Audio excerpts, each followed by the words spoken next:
I really want to talk about Sheduer Sanders because I think it's important. Sheduer Sanders. So the NFL fines the Falcons $250,000 and found Jeff Altridge, the father of the young man who made the prank phone call to Sheduer, saying that he was scouted or saying that he needed to wait a little while, whatever the prank phone call was. They basically fined the father $100,000 and the Falcons $250,000. Now, since then, the Falcons defensive coordinator Jeff Altridge came out and made an apology, and I'm gonna play the apology so we can listen to it together. I have many thoughts. I'd like to publicly apologize to Sheduer and the Sanders family for what occurred. Second of all, I want to publicly apologize to Mr. Blank, Terry Fontenot, Raheem Morris, and the entire Falcons organization. My actions of not protecting confidential data were inexcusable. My son's actions were absolutely inexcusable. And for that, we are both deeply sorry. The NFL has taken action, and I fully respect the punishment. We take full responsibility, my son and myself, and we will not be appealing the fine in any way. Going forward, I promise my son and I will work hard to demonstrate we are better than this. Again, I'm deeply sorry for our actions. Questions? So my thing is,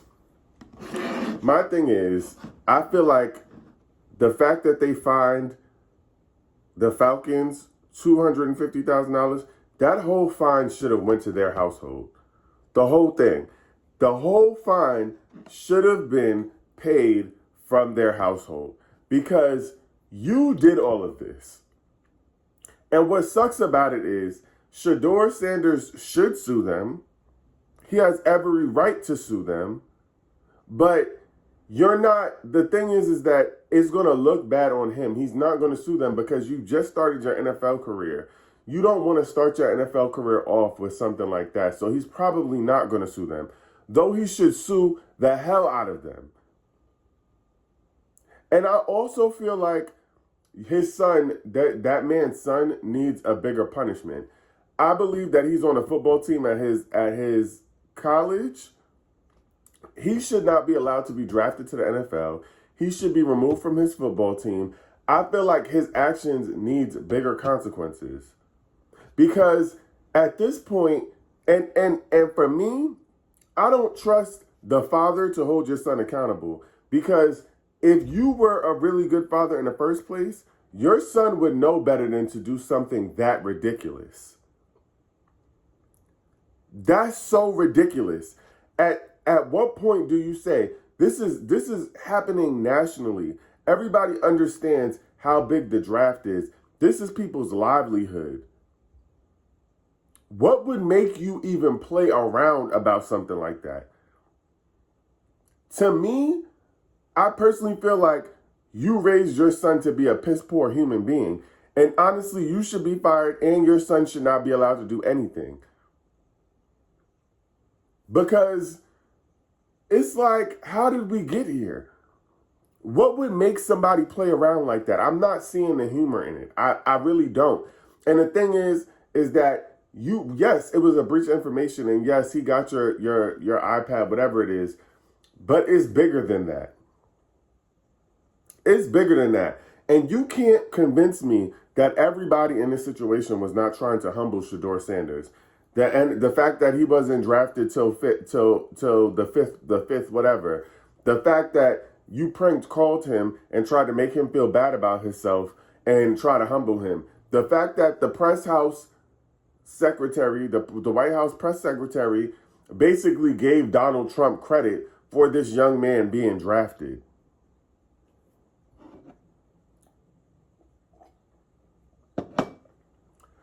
To me, this whole thing feels like everyone was trying to humble Sheduer Sanders. Donald Trump did not get him drafted. That young man did not need to make that prank phone call. and he didn't need to be drafted in the fifth draft. And you know what though? Let me just say this. Yeah, because Trump had tweeted out saying that the NFL coaches are ridiculous and that he should have been drafted in the first pick, blah, blah, blah.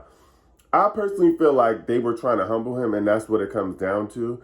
And I feel like everybody was a part of that humbling. And to give Donald Trump credit for that young man's hard work is insane to me. But what I will also say is that God is good, because that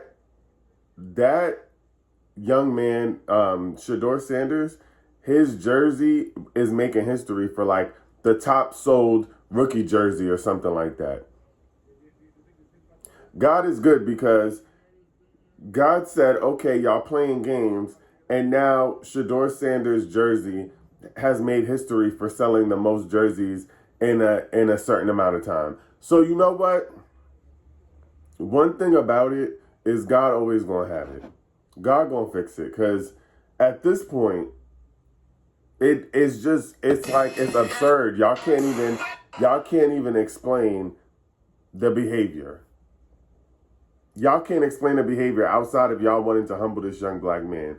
So all that to say, God is good, and I'm glad that it all worked out. But I do think that harsher punishments should have been given out to those involved, especially the young man who made the prank call.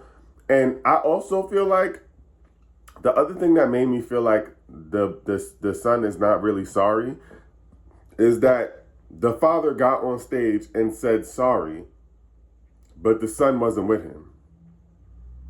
If your son made the prank phone call, why are you on stage apologizing for him? Why is he not here saying sorry?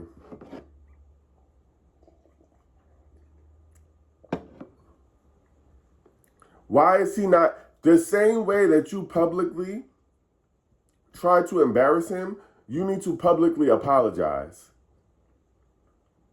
Why would you be on stage saying sorry if you allege that your son just went in the phone and got it?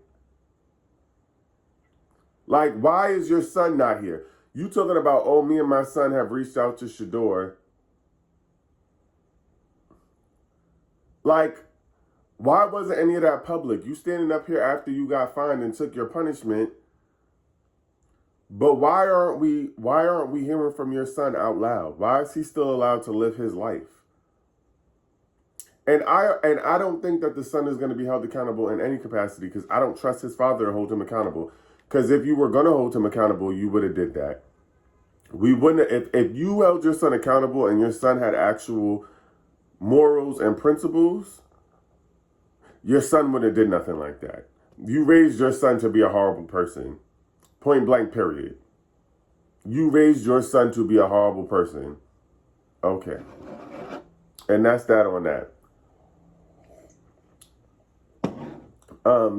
Also, let's talk about Mary J. Blige. Let's talk about Mary J. Blige and Misa. So for those of y'all that don't know, Misa is Justin Combs' mama. And apparently she's suing Mary J. Blige for $5 million. She's suing Mary J. Blige for $5 million over an artist named Vado. Now, before y'all ask, most people don't know who Vado is. I feel like I probably heard his songs before because he's from New York. But she's apparently the hated song. I'm trying to sing My Babe Still Be in Love. I don't know none of these songs. But apparently Misa's suing Mary J because she stopped they're best friends. They're best friends. Misa and Mary J, or they were. And so basically Vado was signed to Mary J. Blige. I didn't know Mary J. Blige had any artists at all. And Misa is apparently his manager. And I guess Mary J. Blige, out of nowhere, according to Misa, just stopped answering her, just stopped talking to them, and Vado has been losing out on money. And so Misa's losing out on money because she manages him. Now, all that to say, I don't think that that's really why they beefing. And she's saying that she can't get a hold of Mary J. Blige and she don't know why their friendship fell off.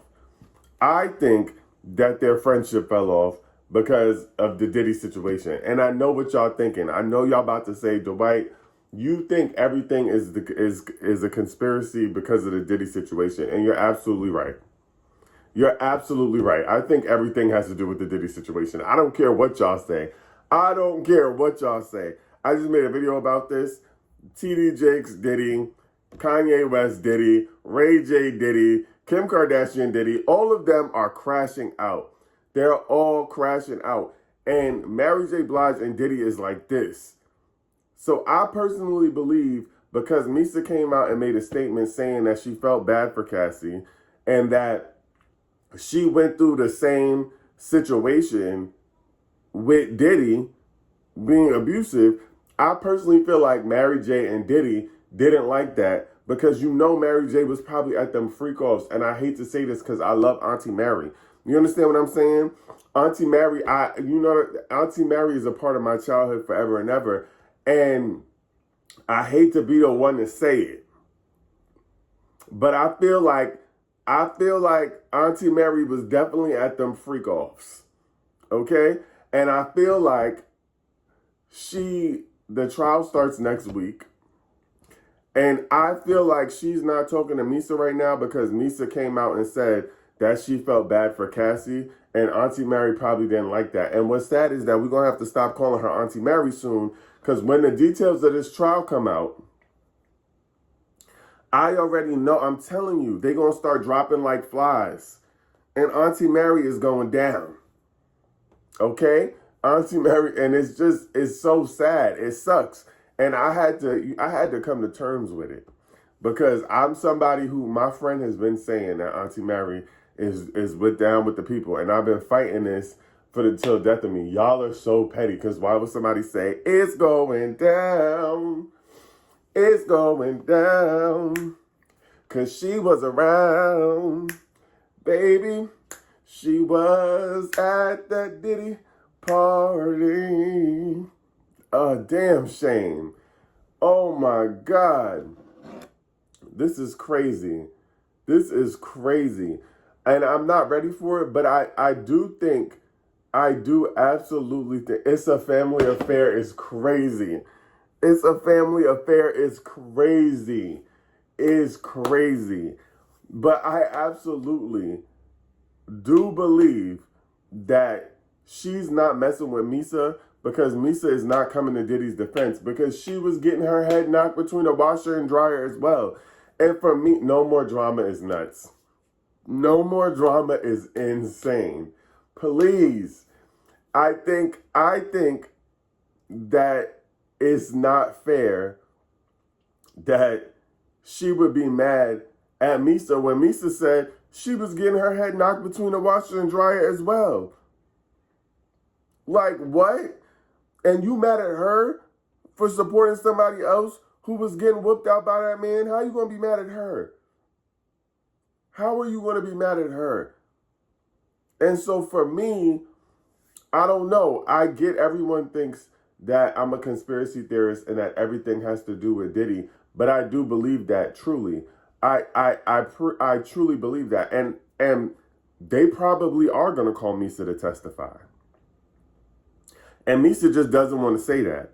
But I truly believe that they are going to call Misa to testify, and when they call Misa to testify, she gonna tell the truth. And I think that Mary J. Blige is afraid. And I think she's mad because she knows that it's going down. It's going down. And so she cut off, because what they're saying is basically that they're mad.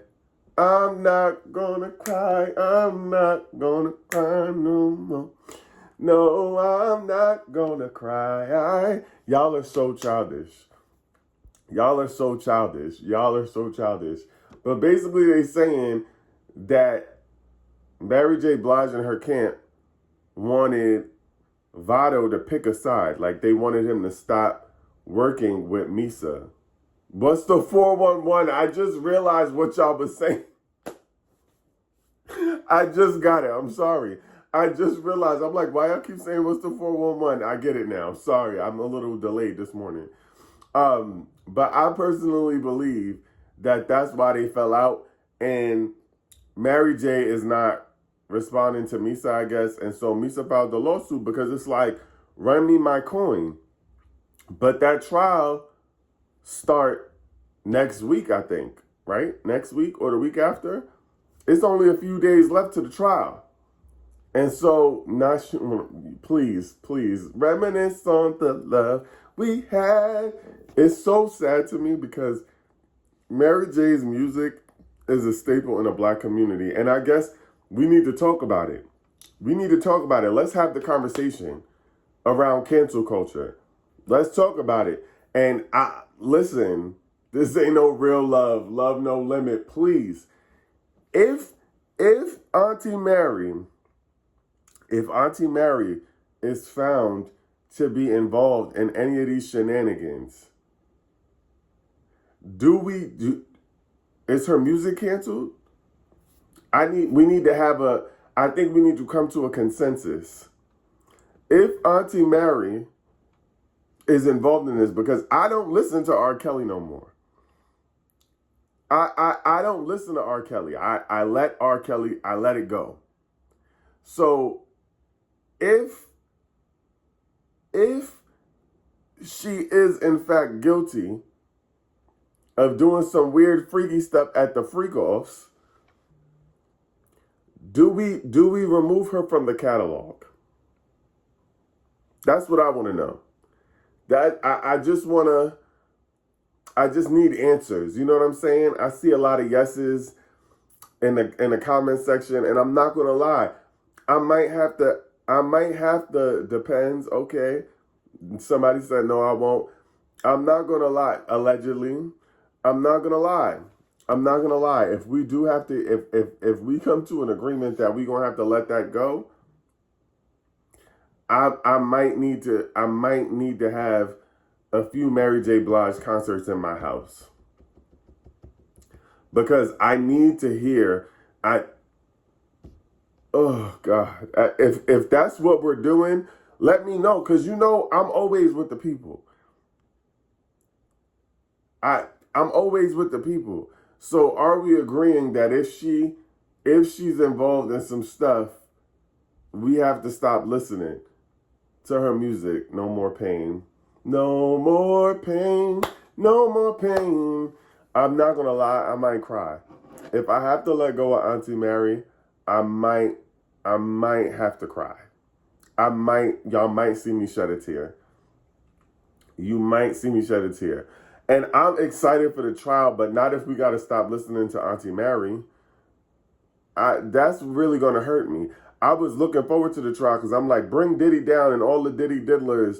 You know what I'm saying? Because y'all know TD Jakes ain't had no real heart attack.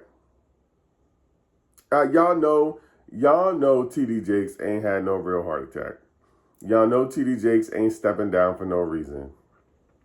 Y'all know TD Jakes stepping down because he is about to come out that he was diddling at the diddly diddly parties. The trial is probably not going to be public, but we're going to be looking for updates from our favorite reporters who will probably be in the room. But I just need to know who's going down. You know what I'm saying? When the trial starts, because the Diddy diddlers, they've been outside, and it's a lot happening.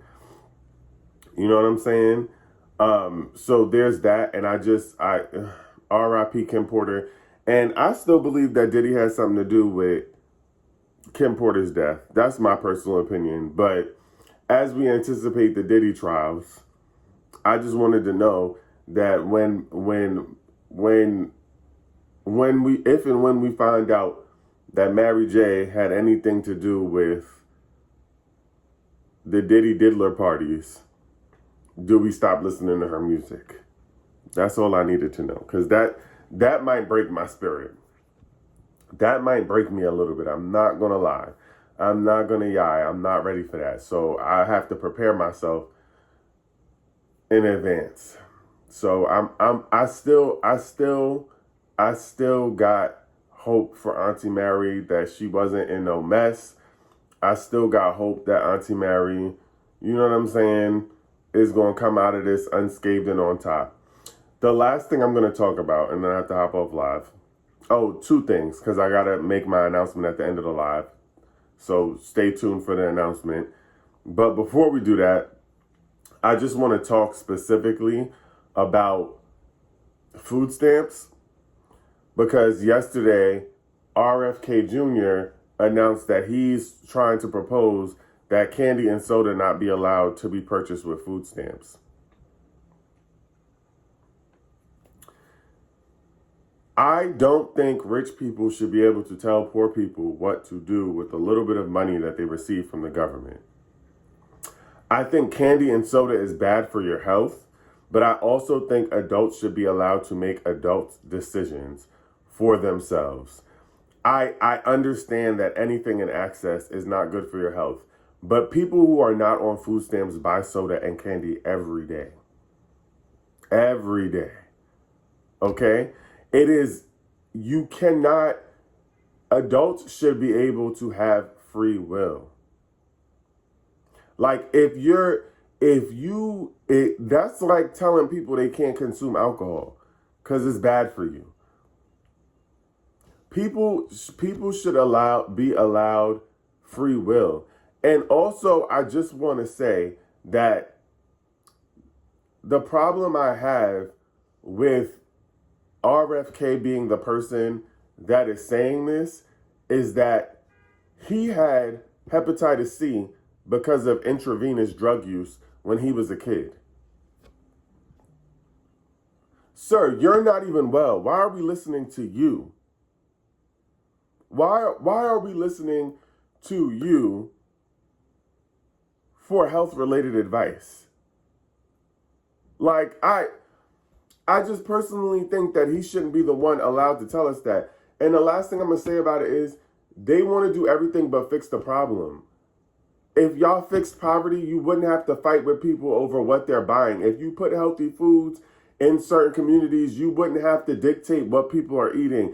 If you made food affordable, you wouldn't have to have these conversations.